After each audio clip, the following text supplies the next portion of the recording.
Hi, 5th grade. The purpose of today's video is to help you get caught up in virtual art class if you have class on Wednesday, November 4th, or since we did not have school on Tuesday, November 3rd, those students, it'll help you to get caught up as well. Now, if you are in our Google Classroom today, you are going to see that we still have our post from October.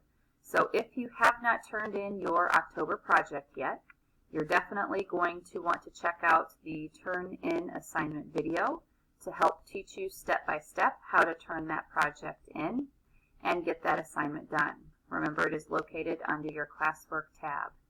At the end of this week, our October information will be transferred into our virtual art classroom.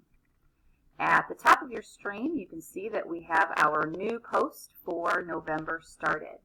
So today we're going to talk about the schedule for November, your art making options for November, and what important information we need to be keeping in mind moving forward.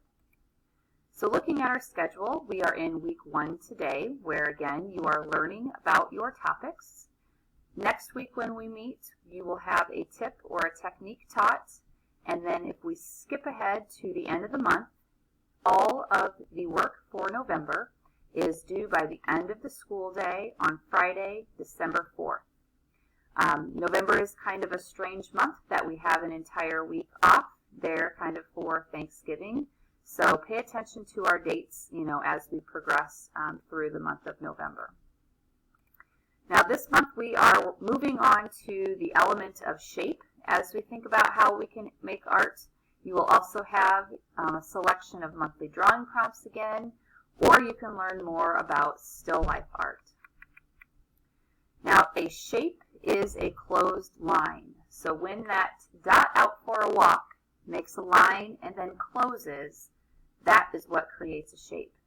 A shape is two-dimensional or flat, and shapes are either geometric, which means the shape is precise, regular, and often mathematical, like squares, circles, and triangles, or organic, which means it's irregular and uneven and often associated with things from the natural world.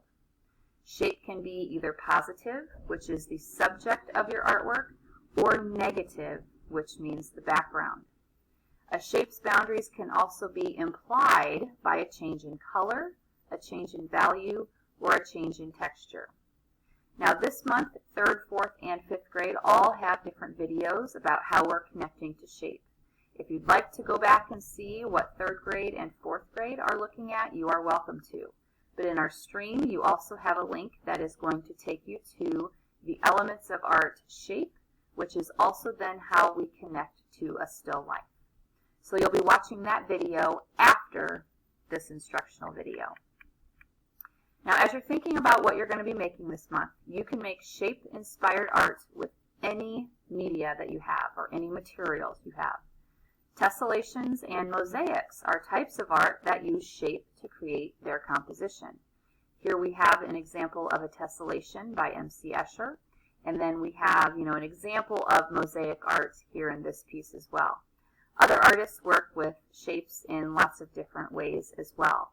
During next week's class, we'll have more information during our tips and techniques. Now this next page here has more ideas of student artwork that could be connected to shape. So again, this is kind of a starting off point. If you see anything here that you think is an interesting way of making art, you can obviously do that. If you see something though that kind of sparks a different idea, you can do that as well. Projects can be drawings, they can be paintings, they can be print projects, they can be sculpture projects. However you just decide to connect shape is completely up to you. Your 4 monthly drawing prompts are going to have you thinking in a creative way, but please again remember they don't actually have to be a drawing. If you have paint supplies, you can make a drawing prompt into a painting or some other type of artwork as well. So this month your options are new animal, drawing a picture of a brand new animal. In the background, draw the habitat in where it would live. The next one has you designing an amusement park. And then we have robotics engineer and tasty food. Now in our shape video, you are going to be learning about how artists work with different still life setups to create art. There are 2 different featured artists, so as you look at their work, think about how these different still life arrangements, come across to the viewers because of the different ways that they are painted. So again, when we thought about self-portraits and how our style can affect, the mood of a portrait, how can a still life portray something about us personally?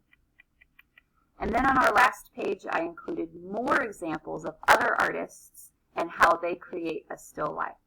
So a still life is basically a collection of things that are possibly important to you.